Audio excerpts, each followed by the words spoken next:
자, 우리가 살다 보면 중요하게 여겨야 하는 것들임에도 불구하고 시간이 흐르면서 희미해질 수가 있습니다. 그 의미, 그 귀중한 의미를 놓쳐버립니다. 바쁘게 살다 보면 늘 눈앞에 벌어지는 일에 급급하다 보면 막 쳐내기 바쁘고, 그러나 내 삶의 가장 귀중한 것들, 소중한 것을 의미 없이 보낼 때가 있습니다. 하나님께서 이스라엘 백성들에게 절기를 지키게 하신 이유 중에 하나입니다.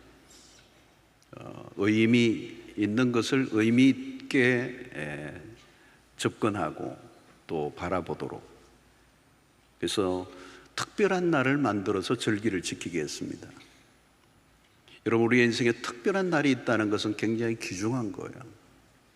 이렇게 특별한 날이 없으면 어떻게 해요? 보통의 날이 이어지겠죠. 어제나 오늘이나 내일이나 똑같은 밋밋한, 그저 길게 느려 떨어진 시간, 그런 삶에는 삶의 리듬이 없겠죠. 절기는 삶의 리듬을 되찾게 하는 겁니다. 잃어버린 우리의 신앙의 활력을 되찾고, 또 그 의미를 되새길 때 우리 안에 다시 한번 신앙을 회복시키는 의미를 주시기 위해서 이 절기를 지키라고 하셨습니다. 자, 14절에 보면 너는 매년 3번 내게 절기를 지킬지니라. 자, 첫 번째 절기는 출애굽을 기념한 무교절이었습니다. 이 무교라는 말은, 교는 누룩교자입니다. 누룩이 없는 빵을 먹는, 떡을 먹는. 이것은, 무교절은 이스라엘 역사의 출발점이죠. 이 출애굽했던 것을 기억하는. 누룩 없는 떡은 맛이 없어요. 요즘 현대인들은 거기에 잼을 발라 먹는다고 그러더라고요. 너무 맛이 없는 떡이에요. 왜 그 떡을 먹죠? 일주일 동안 먹는 겁니다. 힘들고 어려웠던 시절을 기억하라는 거죠. 오늘 내가 여기 있는 것은 그저 주어진 것이 아니고 하나님의 은혜로 여기 왔다. 그걸 기억해라. 아무리 잘 먹고 잘 사는 날이 와도 겸손해라. 이런 의미가 그 절기에 있습니다. 무교절로부터 50일째 되는 오순절, 5번째 50일째니까 오순이라고 하죠. 그래서 오순절 또는 맥추절을 지키겠고요. 또 하나는 광야 40년을 기념하는 초막절 혹은 수장절을 지키겠습니다. 자, 이 수장절은 광야에서 물이 없어 죽어갈 때 반석에서 물이 나게 하셨던 기적을 기억하게 하는 절기. 죽을 뻔했던, 그 목마랐던 광야에서 반석에 물이 나게 하셨던 그 순간을 기억해라. 자, 그 절기의 핵심은 그 흥분되는 황홀한 순간을 리마인드 하라는 것입니다. 여러분, 신앙의 매우 중요한 요소 중에 하나는 잘 기억하는 것입니다. 오늘 은혜 받는 것도 필요하지만 어제 주셨던 하나님의 은혜를 잊지 않는 것. 자, 오늘은 맥추절로 지키는데, 이 맥추절은 우리가 지키는 절기들 가운데 약간 비껴나 있는 것 같습니다. 추수감사절이나 성탄절이나 부활절기에 비해 덜 강조되죠. 맥추절은 77절로도 소개합니다. 7749, 오순과 같은 거죠. 그래서 신약에서 헬라어로 펜타코스테, 이 오순절로 불려집니다. 초실절은 보리와 밀추수에 시작하는 날이고, 그 날로부터 50일째 되는 날이 오순절 또는 맥추절이라 부릅니다. 자, 이 날은 새로 추수한 것을 하나님에게 소재로 드립니다. 그리고 밀추수를 마치고 즐거운 마음으로 예배를 드리고 하나님이 주신 수확에 대한 기쁨을 누리는 날이죠. 그래서 이 절기 동안에는 공동체 전체가 함께, 이스라엘의 공동체가 잔치를 벌입니다. 자, 하나님은 절기를 반드시 지키도록 명령하신 이유가 있습니다. 이스라엘 백성들이 들어갈 가나안 땅은 농경 문화입니다. 그 농경 문화 속에 뿌리를 내리고 있는 바알 종교, 그 바알 종교는 풍요의 신을 말합니다. 당연히 그들이 얻은 수확의 기쁨을 바알이라고 하는 신에게로 돌렸습니다. 이런 문화 속에 이스라엘 백성들은 수확의 열매를 하나님에게 돌리도록 한 것입니다. 이 맥추절 제사에 하는 의식이 있습니다. 새 밀가루에 누룩을 넣어서 유교병 2개를 소재로 바쳤습니다. 6월절에는 무교병을 먹었는데 맥추절에는 유교병을 먹었습니다. 자, 이 유교병을 먹는 이유는 추수의 시기를 보내고 이제는 추수한 곡식을 먹고 일상으로 돌아가 다시 시작해야 한다는 의미가 담겨 있습니다. 그래서 절기를 지킴과 동시에 일상으로 돌아가라 라는 의미가 이 맥추 절기에 있습니다. 특히 이 맥추 절기에서 중요한 것은 사회적 약자들도 함께 이 절기의 즐거움에 참여하게 했습니다. 소외되는 사람이 한 사람도 없도록 한 것이죠. 노예들의 노동은 금지되었고 모든 사람들이 함께 추수의 즐거움을 누리게 했습니다. 이 절기는 바알 종교에 빠져있는, 생산을 강조하는 바알 종교에 빠져있는 가나안 백성들과 구별된 모습을 보이는 날이기도 했습니다. 바알 종교에 빠져있는 사람들은 끊임없는 생산, 더 많은 생산을 추구해야 되기 때문에 약자에 대한 배려나 정의를 구현할 수가 없었습니다. 하나님께 예배하는 이 자들은 그들이 주어진 수확과 그리고 그 모든 노동을 이 절기에서 멈추게 함으로 모든 사람들이 함께 절기를 누리게 했습니다. 자, 맥추절의 백성들은 곡식을 거두게 하신 하나님에 대한 감사를 드립니다. 어떻게 보면 당연한 일처럼 보입니다. 곡식을 거둔 것, 그것에 대한 감사. 자, 그런데 여러분, 농사란 농부가 땀을 흘려야 가능한 일입니다. 그리고 농사를 짓는 분들의 얘기를 들어보면 또 그 삶을 바라보면 농부들은 쉴 시간이 없습니다. 끊임없이 일을 해야 합니다. 자, 그러면 열매를 거둘 때 어떤 생각이 들까요? 내가 힘들게 수고하고 땀을 흘렸던 것에 대한 보상으로 생각할 가능성이 높습니다. 자연의 법칙이 무엇입니까? 심은 것을 거둔다는 원리입니다. 그런데 과연 내가 수고한 대로 열매를 거둘 수 있는가라는 질문을 해야 합니다. 땀을 흘린 대로 거두기도 하지만 현실은 공식대로 돌아가지 않을 때가 많습니다. 수확이라고 하는 것은 인간의 손에 달린 것이 아니라 하나님의 손에 달려 있다는 것. 그래서 내가 거둔 것에 대한 감사를 드린 것은 당연합니다. 그러나 우리가 예상한 대로 거두지 못할 때도 있습니다. 그럴 때라도 감사할 수 있는가를 질문하는 것입니다. 우리가 경험하는, 우리의 인생에서 경험하는 것은 우리가 계획한 대로, 우리가 마음먹은 대로 돌아가지 않는다는 것. 열심히 경작을 했지만 홍수가 나기도 하고 또 가뭄이 있기도 하고 병충해로 인한 피해를 입기도 합니다. 열매를 거두어야 될 결정적인 시기에 변수가 생기기도 합니다. 그러니까 수고하고 땀을 흘린 대로 결과를 얻지 못할 때가 얼마나 많은가 하는 것이죠. 여러분, 우리의 삶이 결코 녹록지 않다는 것을 우리는 늘 경험합니다. 이삭이 흉년된 해에 100배 결실을 거두었습니다라는 그 이야기는 너무도 절실한 가슴에 와닿는 얘기지만 그 일이 나에게도 일어나고 있는가를 물으면 어떤 때는 고개를 흔들 때가 있습니다. 내가 수고한 것에 비해 결실이 적을 때 그럼에도 감사할 수 있는가? 이 절기를 지킬 때 매우 중요한 태도입니다. 풍요를 주신 하나님께 감사를 드리는 것은 쉬워요. 그런데 만약 풍요로울 때만 감사를 한다면 어떤 문제가 생길까요? 바알을 숭배하고자 하는 유혹에 빠질 가능성이 높습니다. 풍요에 초점을 맞추면 우리는 원망 불평할 가능성이 많습니다. 여러분, 왜 원망과 불평을 하는 것입니까? 내 마음대로 안 되니까. 내 기대에 못 미칠 때 우리는 원망이 나오는 거예요. 왜 감사보다 원망과 불평이 더 흔한가? 현실 속에서 우리의 계획대로 안 되는 것이 되는 것보다 더 많기 때문에 그렇습니다. 우리가 충분히 만족할 만한 상황을 경험하는 것은 우리의 현실 속에서 실제로 많지 않습니다. 여러분, 그때 사람들은 원망을 하게 되죠. 여러분, 이 원망과 불평은 결코 작은 죄가 아닙니다. 광야에서 이스라엘 백성들의 실패가 뭐죠? 원망과 불평이었습니다. 우리에게도 그런 상황이 주어졌다면 과연 우리는 원망과 불평을 하지 않고 하나님께 감사할 수 있었을까요? 사랑하는 성도 여러분, 현대사회의 감사는 매우 희귀해져 버렸습니다. 바울은 마지막 때의 특징을 이렇게 묘사합니다. 디모데후서 3장 1절로 2절에 너는 이것을 알라.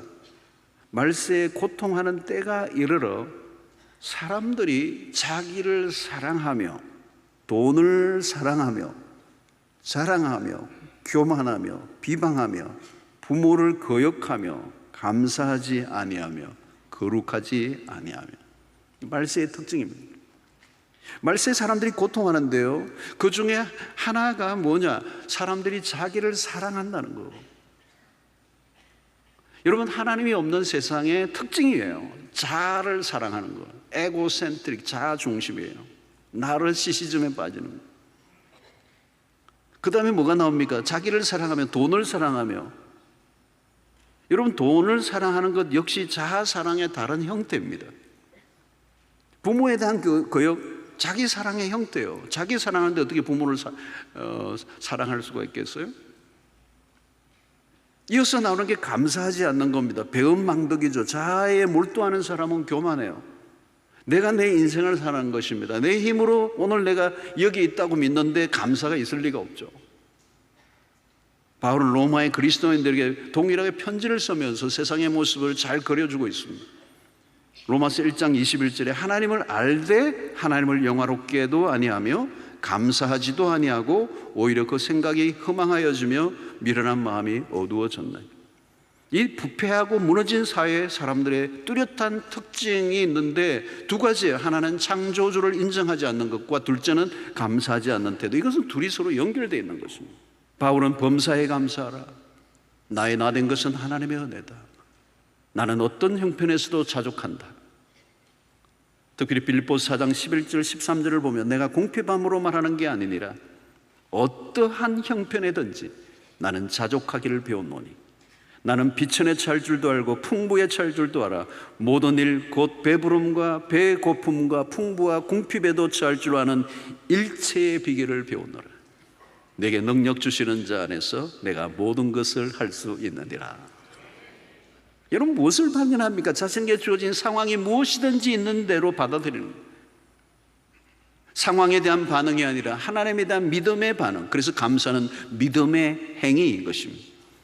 지금 주어진 상황에 대한 감사가 중요합니다. 나에게 주어진 상황이 하나님의 주권 안에 있음을 받아들이는 것. 삶의 주도권을 우리가 가지고 있지 않습니다. 부하게도 하시고 가난하게도 하시는 하나님, 부요하게만 하시는 하나님을 받아들인다면 하나님은 우리에게 적절하지 않은 신입니다. 구하기만 하면 척척 이루어주시는 하나님은 우리가 믿는 하나님과 다른 하나님. 범사에 감사하라. 하나님의 주권에 대한 인정. 바로는 어떤 형편에서도 자족하기를 배웠다. 우리가 살아가는 동안에 불평이 생기는 이유는 내 계획대로 내 마음대로 돌아가지 않기 때문에. 그러나 성경은 내가 세운 계획대로 내 마음대로 돌아가야 형통이라고 말하지 않는다는 거예요. 유명한 G.K. 체스턴이라는 분이 있습니다. 나의 주된 인생관은 모든 것을 감사함으로 받고 당연한 것으로 여기지 않도록 연습하는 것이다. 그는 이어서 이렇게 얘기합니다. 아이들이 성탄절 아침에 일어나 양말에 들어있는 사탕을 보고 감사할 대상이 있다면 내 두 발을 나의 양말 속으로 집어넣을 수 있게 된 것을 감사할 대상이 없겠느냐.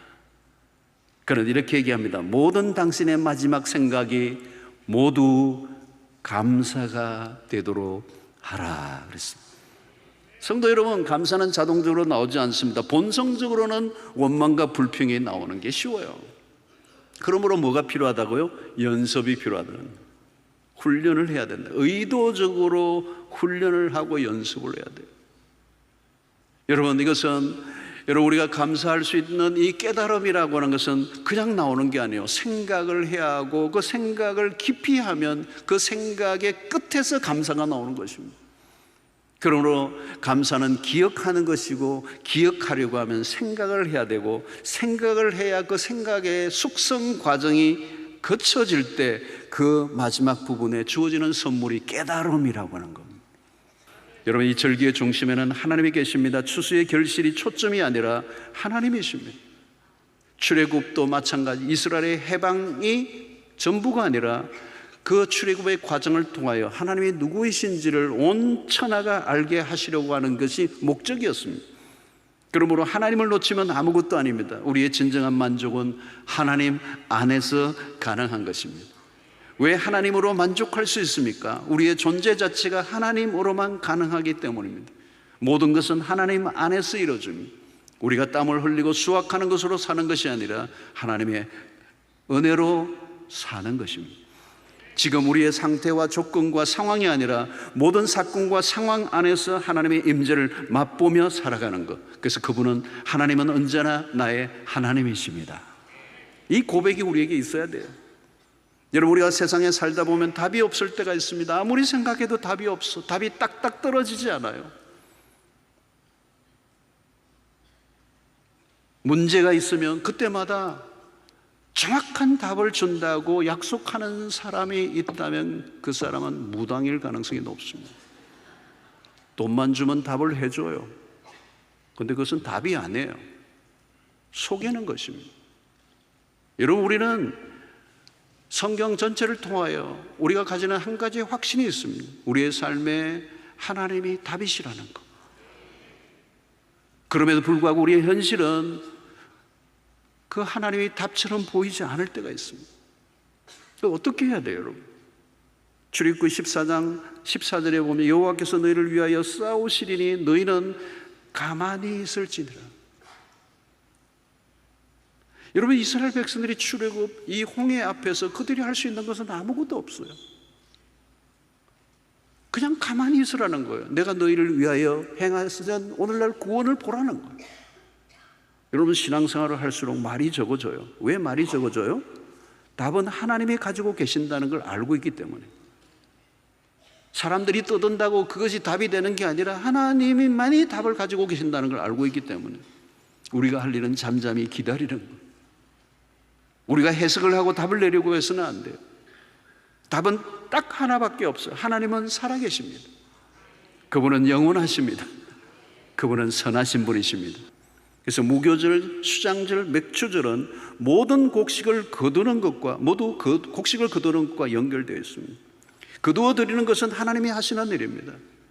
씨를 뿌리는 것은 우리가 해요. 가꾸는 것도 우리가 해요. 그런데 거두어 드리는 것은 하나님이 하시는 거예요. 겸손할 수밖에 없는 이유, 우리의 생각대로 돌아가지 않을 때 감사를 배워야 하는 이유, 우리의 형편과 처지가 아니라 하나님 그분이 누구이신가에 주목하라는 것. 그래서 절기를 지키는 사람들은 기쁨으로 축제를 즐깁니다. 지금 주어진 것들에 대하여 있는 그대로 받아들이는 것. 수확이 많든지 적든지 그 상태와 조건에 따라 일희일비하는 것이 아니라 오늘 주어진 결과와 상관없이 하나님은 여전히 우리의 하나님이 되십니다. 그분을 선하십니다. 그리고 그분을 신뢰하는 것입니다. 여러분, 오늘날 이 세상을 바라보십시오. 우울합니다. 우울한 모드죠. 기쁨이 없습니다. 세상에 진정한 기쁨이 있을까요? 있을 리가 없습니다. 진정으로 기뻐하는 사람을 본 적이 있습니까? 이 세상을 살아가는 우리의 오늘의 현실에 진정한 기쁨과 즐거움은 불가능합니다. 오늘 여러분, 오늘 우리가 스바냐서 때로는 하박국서 끝에 보면 우리가 어떤 것이 없을지라도 여호와로 인하여 즐거워하며 기뻐한다는 고백을 우리는 들을 수가 있습니다. 왜냐하면 단 하나의 이유, 하나님으로 인하여. 얻는 조건과 상황이 아니라 그분으로 인하여 기뻐하고 즐거워한다는 것입니다. 사랑하는 성도 여러분, 오늘 우리의 삶이 때로는 현실에서는 답이 보이지 않지만 때로는 내가 계획한 대로 상황이 돌아가지 않아도 우리가 절망하지 않는 이유는 그 하나님이 우리의 하나님이시기 때문에 그렇습니다. 힘들고 뭔가 잘 안 풀리십니까? 여러분, 그러나 우리에게는 분명한 것이 하나 있어요. 십자가와 부활의 복음입니다. 십자가라고 하는 가장 밑바닥 그리고 가장 고통스러운 순간을 통과하여 부활의 생명이 이어지게 되는 거죠. 여러분, 십자가로 끝이 나지 않고 부활이 우리에게 주어지는 이 복음을 우리가 믿습니다. 하나님이 이루어내신 위대한 역사, 가장 절망적이고 가장 실패인 것처럼 보이는 그 순간을 지나 가장 영광스러운 부활로 이끌어내시는 하나님, 때로는 약할 때 강함되게 하시는 하나님, 가장 약하게 여겨졌던 바울 사도에게 그 약함을 통하여 하나님의 강함을 드러내시는 일들. 여러분, 이 패러독스, 역설적인 삶을 하나님이 우리에게 말씀하세요. 우리는 가끔 그런 얘기해요. 그런 일이 나에게 없었더라면 얼마나 좋았을까? 내가 그런 일이 일어나지 않았다면 나는 하나님 앞에 감사드릴 수 있었을 텐데. 아니에요, 여러분. 어떤 일이라 할지라도 내 삶에 일어난 일도 그 일은 하나님과 분리된 것이 없어요. 이전에는 문제 때문에 죽을 것 같았는데 이제 하나님을 믿고 나서부터는 문제 때문에, 그 문제 때문에 불행해지기보다는 더 단단해지고 더 미래를 살게 하는 힘을 얻는 기회가 된다는 걸 깨닫습니다. 한 해의 중반을 보내고 남은 한 해를 살아가는 동안에 우리의 삶에 다양한 일들이 일어날 것입니다. 그때마다 우리의 입술에서 모든 것은 하나님의 은혜입니다. 이 모든 것, 은혜의 하나님은 우리를 고통이 없는 세계로 이끌어 가시는 것이 아니라 고통이 넘치는 세상의 한가운데서도 찬양하게 하시고 기쁨을 빼앗기지 않게 하시는 하나님이십니다. 지금 나에게 주어진 것들에 대한 감사와 만족을 하는 게 예배예요. 어떤 경우에도 하나님으로 인하여 기뻐하고 즐거워하겠다는 고백과 찬양이 여러분들의 입술에서 일어나게 되기를 축원합니다. 지금 나의 형편이 잘 풀리고 내가 원하는 대로 돌아가기 때문에 감사하는 것이 아니라 하나님과 함께 맞이하는 일상이기 때문에 감사하다고 표현할 줄 아는 신자들이 되시기를 바랍니다. 여러분, 절기를 절기답게 보내려면 절기의 주인공이신 하나님에게 집중해야 돼요. 하나님은 우리를 구원하신 분이요, 그분은 천지를 창조하신 하나님. 약속의 땅 가나안보다 더 중요한 것은 하나님이 통치하시는 세상, 젖과 꿀이 흘러 가나안이 아니라 하나님이 임재하시기에 가나안이 될 수가 있는 것입니다. 우리는 정기적으로 주일을 그리고 절기를 지킵니다. 주일이나 절기를 의미 있게 보는 것은 너무도 중요해요. 더 많은 기적이 필요한 것이 아니라 이미 하나님이 행하신 일들로 충분합니다. 기도 응답보다, 아니 기도 응답이 되지 않는다 할지라도 하나님은 여전히 살아계시고 나와 함께 하시고 동행하시는 분이심을 믿는다면, 때로는 기도 응답이 되지 않고 내 계획대로 돌아가지 않아도 나를 구원하신 그 하나님, 그리고 위대하신 일을 행하신 그 과거의 하나님을 소환하고 기억해내고 그분에게 감사할 때, 그 하나님에 대한 집중도를 높일 때 오늘 우리 안에 침체되었던 신앙의 활력을 다시 얻고 하나님의 풍성한 은혜 안으로 들어가, 그럼에도 불구하고 감사할 이유는 하나님 당신 때문입니다. 이 고백이 있다면 우리를 흔들 수 있는 것은 아무것도 없을 줄로 믿습니다. 오늘 이제 한 해 절반을 보냈습니다. 이 한 해 또 한 하프를 또 살아가는 이 여정에 우리의 삶에 때로는 설명할 수 없는, 때로는 어려운, 이해할 수 없는, 또 내 계획과 전혀 다른 일들이 펼쳐진다 할지라도 어떠한 형태든지 자족하기를 배우고, 나는 그 일 때문에, 그 열매 때문에, 그 결과 때문에 내가 하나님 앞에 반응하고 감사하는 것이 아니라 나의 삶의 주제는, 내 삶의 초점과 중심은 언제나 하나님 당신이십니다. 그분은 선하신 분이십니다. 그분은 살아계십니다. 그분은 우리의 구원주이십니다. 여러분, 이 구원이라고 하는 것은 뭘까요? 우리의 삶의 모든 악으로부터, 그리고 모든 불행으로부터, 우리의 삶의 모든 어려움으로부터 우리를 완벽하게 지켜주신다는 게 구원이라는 단어 안에 들어있는 것입니다. 그분은 우리의 구원주이시고 우리는 그분으로 인하여 구원을 받은 백성이고 우리는 우리의 시선을 그분에게 두는 것입니다. 그래서 기도 응답이 되지 않아도 하나님은 살아계십니다. 그 살아계신 선하신 하나님을 내가 믿습니다. 그리고 그분은 가장 합력하여 선을 이루어내실 것이고 내가 상상하는 것 이상의 가장 완벽하고 가장 완전한 길로 우리를 인도하실 그 주님을 예배합니다. 그것이 우리의 매 주일날 우리 안에 일어날 사건이 되어야 되고, 예배마다 우리의 시선을 오직 그분에게 주목하고 그럼에도 불구하고 주님을 찬양하고 감사하는 신앙에서 실패하지 않는다면 우리는 이 땅 가운데 넉넉히 승리하며 하나님 앞에 영광 돌리는 복된 인생이 될 줄로 믿습니다.